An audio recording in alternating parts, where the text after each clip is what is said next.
ಕಾಫಿನಾಡು ಚಿಕ್ಕಮಗಳೂರಿನಲ್ಲಿ ಸುರಿದ ಮಳೆ ಜನರನ್ನ ಹಿಂಡಿ ಹಿಪ್ಪೆ ಮಾಡಿದೆ. ಹಾವೇರಿಯಲ್ಲಿ ವರುಣನ ಅಕಾಲಿಕ ಆಗಮನದಿಂದಾಗಿ ಮೆಣಸಿನಕಾಯಿ ಬೆಳೆಗಾರರು ಕಂಗಾಲಾಗಿದ್ರು. ಚಿಕ್ಕಬಳ್ಳಾಪುರ, ಹಾಸನ, ಚಿತ್ರದುರ್ಗದಲ್ಲೂ ಮಳೆ ಇಳೆಯನ್ನ ತಂಪಾಗಿಸಿದೆ. ಈ ಎಲ್ಲಾ ಸುದ್ದಿಯನ್ನ ನೋಡೋಣ. ಇನ್ನೂ 4 ದಿನ ಮಳೆ ನ್ಯೂಸ್ ಟಾಪ್ 9ನಲ್ಲಿ. ಬೆಂಗಳೂರು ಸೇರಿದಂತೆ ರಾಜ್ಯದ ಹಲವೆಡೆ ಮಳೆ ಅಬ್ಬರಿಸಿ ಬೊಬ್ಬಿರಿದಿದೆ. ಬೇಸಿಗೆಯಿಂದ ಬಸವಳಿದು ಹೋಗಿದ್ದ ರಾಜ್ಯದ ಜನರಿಗೆ ಮಳೆ ತಂಪೆರೆದಿದೆ. ಇನ್ನು ಹಲವೆಡೆ ಭಾರೀ ವರ್ಷಧಾರೆಯಾಗಿದ್ದು ಜನಜೀವನ ಅಸ್ತವ್ಯಸ್ತಗೊಂಡಿದೆ.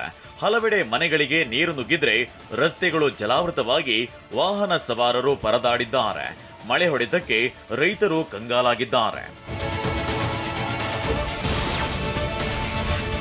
ಚಿಕ್ಕಮಗಳೂರು ಜಿಲ್ಲೆಯ ಮಲೆನಾಡು ಭಾಗದಲ್ಲಿ ನಿನ್ನೆ ಭಾರೀ ಮಳೆಯಾಗಿದೆ. ಚಿಕ್ಕಮಗಳೂರು, ಮೂಡಿಗೆರೆ, ಕಳಸ ತಾಲೂಕಿನಲ್ಲಿ ಮಳೆ ಧೋ ಅಂತ ಸುರಿದಿದೆ. ರಸ್ತೆಗಳು ಜಲಮಯವಾಗಿದ್ರಿಂದ ವಾಹನ ಸವಾರರು ಪರದಾಡಿದ ದೃಶ್ಯ ಕಂಡುಬಂತು. ಚಾರ್ಮಡಿ ಘಾಟ್, ಕೊಟ್ಟಿಗೆಹಾರ ಭಾಗದಲ್ಲಿ ಬಿರುಗಾಳಿ ಸಹಿತ ಮಳೆ ಸುರಿದಿದ್ದು ಜನ ಹೈರಾಣಾದ್ರು. ಹಾವೇರಿ ಜಿಲ್ಲೆಯ ಹಲವೆಡೆ ನಿನ್ನೆ ವರುಣನ ಪ್ರತಾಪ ಜೋರಾಗಿತ್ತು. ಬ್ಯಾಡಗಿ ಮೆಣಸಿನಕಾಯಿಯ ಮಾರುಕಟ್ಟೆಯಲ್ಲಿ ರೈತರು ಪರದಾಡಿದ್ರು. ಮಳೆಯಿಂದ ಮೆಣಸಿನಕಾಯಿ ಉಳಿಸಿಕೊಳ್ಳಲು ರೈತರು ವರ್ತಕರು ಟಾರ್ಪಲ್ ಹೊದಿಸಿದ್ರು. ಮಾರುಕಟ್ಟೆಗೆ ಬಂದಿದ್ದ 2 ಲಕ್ಷಕ್ಕೂ ಅಧಿಕ ಮೆಣಸಿನಕಾಯಿ ಚೀಲಗಳು ಮಳೆಯಲ್ಲಿ ನೆನೆಯುತ್ತಿದ್ವು. ಹೀಗಾಗಿ ರೈತರು ಕಂಗಾಲಾಗಿ ಹೋಗಿದ್ರು.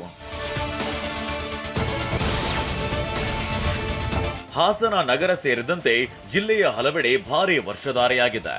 ಬೇಸಿಗೆ ಮಳೆಗೆ ಹಾಸನ ರೈಲ್ವೆ ನಿಲ್ದಾಣದ ಅವ್ಯವಸ್ಥೆ ಬಯಲಾಗಿದೆ. ರೈಲ್ವೆ ಸ್ಟೇಷನ್ ಮೇಲ್ಚಾವಣಿಯಿಂದ ಮಳೆ ನೀರು ಸೋರುತ್ತಿತ್ತು. ಇದರಿಂದ ಹಾಸನ ರೈಲು ನಿಲ್ದಾಣದ ಕಾರಿಡಾರ್ ಜಲಮಯವಾಗಿತ್ತು. ಮಳೆ ನೀರಿನಲ್ಲೇ ಪ್ರಯಾಣಿಕರು ರೈಲಿಗಾಗಿ ಕಾಯುತ್ತಿದ್ದ ದೃಶ್ಯ ಕಂಡುಬಂತು.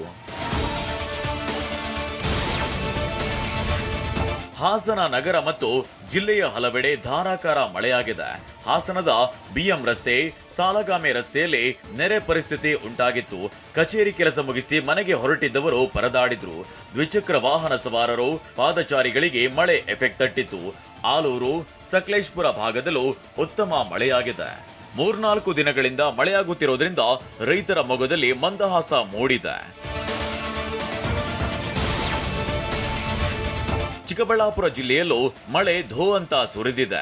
ಬೇಸಿಗೆಯಿಂದ ಬೆಂದು ಹೋಗಿದ್ದ ಜಿಲ್ಲೆಯ ಜನರಿಗೆ ಮಳೆ ತಂಪೆರೆದಿದೆ. ಬಿರುಗಾಳಿ ಸಹಿತ ಧಾರಾಕಾರ ಮಳೆಯಿಂದ ರಸ್ತೆಗಳು ಜಲಮಯವಾಗಿದ್ವು. ಜಲಾವೃತವಾಗಿರೋ ರಸ್ತೆಯಲ್ಲಿ ವಾಹನ ಸವಾರರು ಸಂಚರಿಸಿದ್ರು. ಚಿತ್ರದುರ್ಗ ಜಿಲ್ಲೆಯಲ್ಲಿ ಬಿಸಿಲ ಬೇಗೆಯಿಂದ ತತ್ತರಿಸಿದ್ದ ಜನರಿಗೆ ಮಳೆ ತಂಪೆರೆದಿದೆ. ತುಮಕೂರು ಭಾಗದಲ್ಲೂ ಮಳೆ ಅಬ್ಬರಿಸಿತ್ತು. ಇನ್ನು 4 ದಿನಗಳು ರಾಜ್ಯಾದ್ಯಂತ ಮಳೆ ಮುನ್ಸೂಚನೆ ನೀಡಲಾಗಿದೆ. ರಾಜ್ಯದ ಹಲವೆಡೆ ಇನ್ನೂ 4 ದಿನ ಗುಡುಗು ಸಹಿತ ಭಾರಿ ಮಳೆಯಾಗುವ ಸಾಧ್ಯತೆ ಇದೆಯಂತೆ. ಅಲ್ಲದೆ ಕರಾವಳಿ ಜಿಲ್ಲೆಗಳಲ್ಲಿ ವ್ಯಾಪಕ ಮಳೆಯಾಗುವ ಸಾಧ್ಯತೆ ಇದೆ. ಬೆಳಗಾವಿ, ಧಾರವಾಡ, ಹಾವೇರಿ ಜಿಲ್ಲೆಗಳ ಕೆಲವೆಡೆ ಸಾಧಾರಣ ಮಳೆಯಾಗಲಿದೆಯಂತ ಹವಾಮಾನ ಇಲಾಖೆ ಮುನ್ಸೂಚನೆ ನೀಡಿದೆ.